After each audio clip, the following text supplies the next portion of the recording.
that has been underway for decades. Hundreds of thousands of African American men across the country have converted to Islam behind bars. To understand why incarcerated black men are drawn to this faith, I have to go inside, beyond the checkpoints and locked doors, to the secure world where so many have found Islam. How you doing?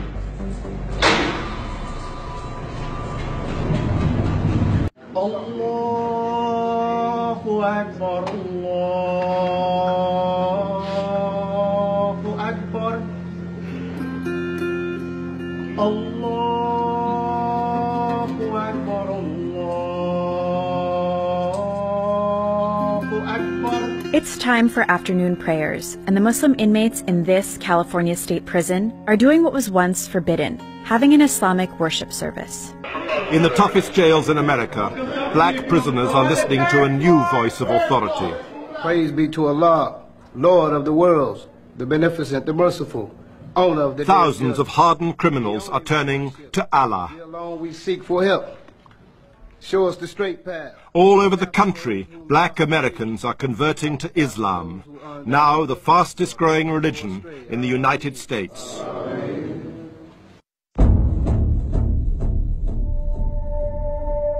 Allahu Akbar. Something radical is happening inside U.S. prisons. Allahu Akbar. How many of you all converted to Islam inside prison?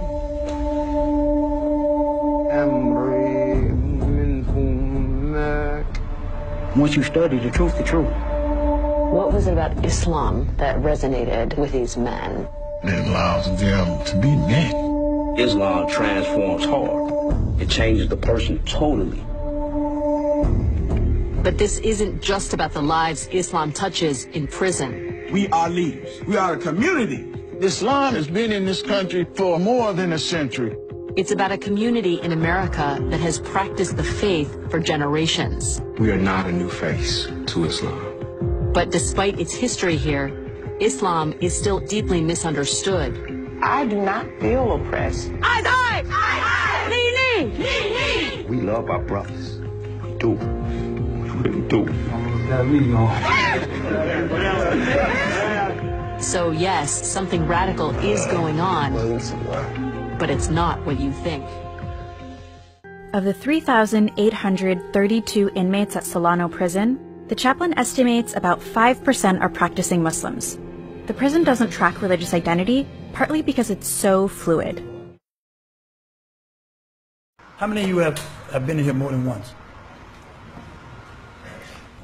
How many of you have been here more than 5 times?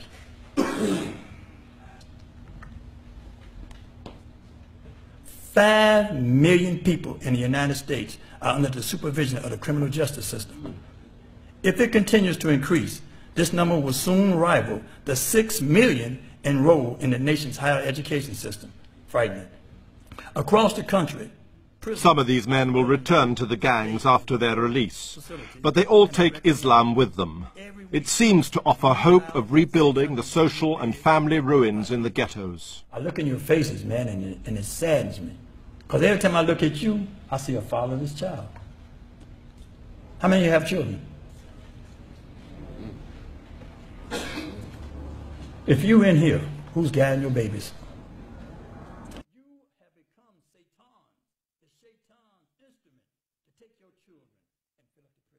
One of the things that started me seeking something different was I was looking at the people that were around me who were older than I was, who had been in prison longer than me, and who had been on that same negative, self-destructive path, and me not being satisfied with what I was seeing in them. And at that time I started going to religious services. It didn't matter if it was Muslim, Christian, Jewish. I went seeking a better way, and I believed in God, so I knew that the only way I was going to change was through God.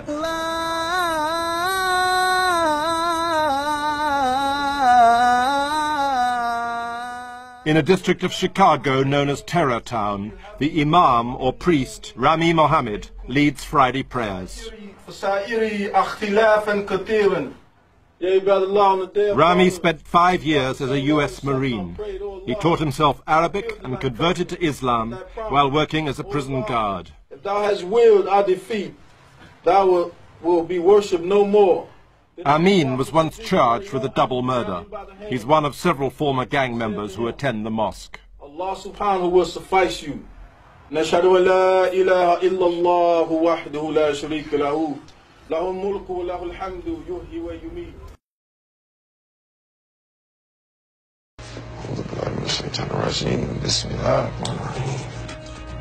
I knew that I needed to search for God because I was doing wrong. I just wanted some help. I knew I couldn't do it on my own. Oh, wow. How many of you all converted to Islam inside prison? So almost all of you. Why do you think prison is such a prime place for this to happen? I believe that we find Islam in here because you have nothing but time and books.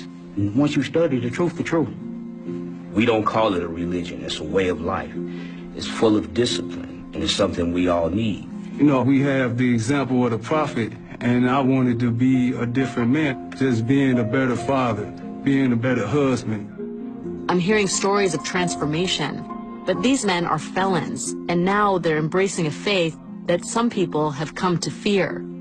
There is a perception that men convert to Islam and then become radicalized in prison.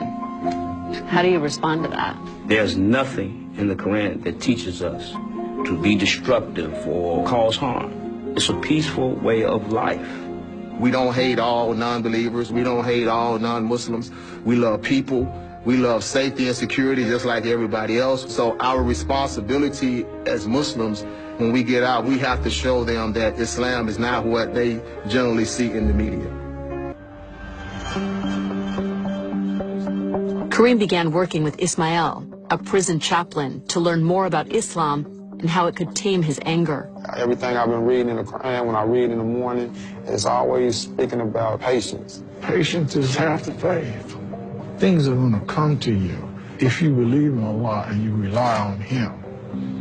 Over the past 17 years, Ismail has counseled hundreds of men like Kareem, many with violent pasts.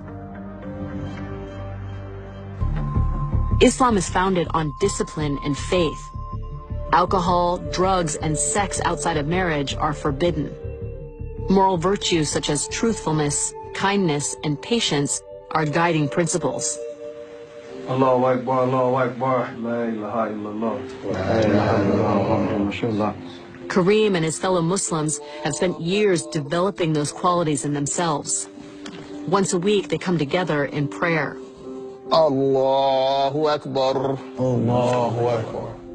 The sincerity and the brotherhood that these brothers show is just so strong because that's all we have. For Kareem, one of the initial draws to the faith was that the Prophet Muhammad had companions who were the lowest members of society. His followers were outcasts. They were like us. Assalamu alaikum wa rahmatullah.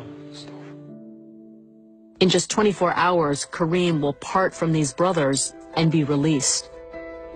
Structure and discipline have been easy to maintain within the strict confines of prison.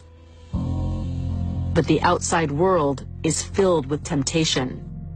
Many men try to make it and fail. When you get out there, the challenges are going to be outrageous. Right. You're going to be tested. He's going to try to build a new relationship with people who's doing the right thing, people who's working and going to school. I'm betting on him, and I'm rooting for him. And I pray God he doesn't let himself down. Your brother Kareem is leaving here tomorrow. Does anyone have any words for him? Hopefully I will meet you again out in the world. Forgive me, I'm getting emotional a little bit. You know, because we love our brothers. We do.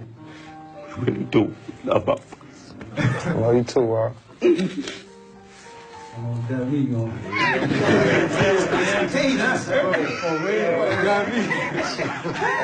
Okay, Muslims are allowed to cry, come on. But in prison, you're supposed to have this manly facade that you're never supposed to cry, but We do, man. We do cry. We do. Things still get emotional.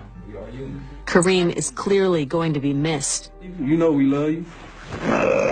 Love you too. Tomorrow, he leaves behind this brotherhood and takes his fortified faith and knowledge out into the world.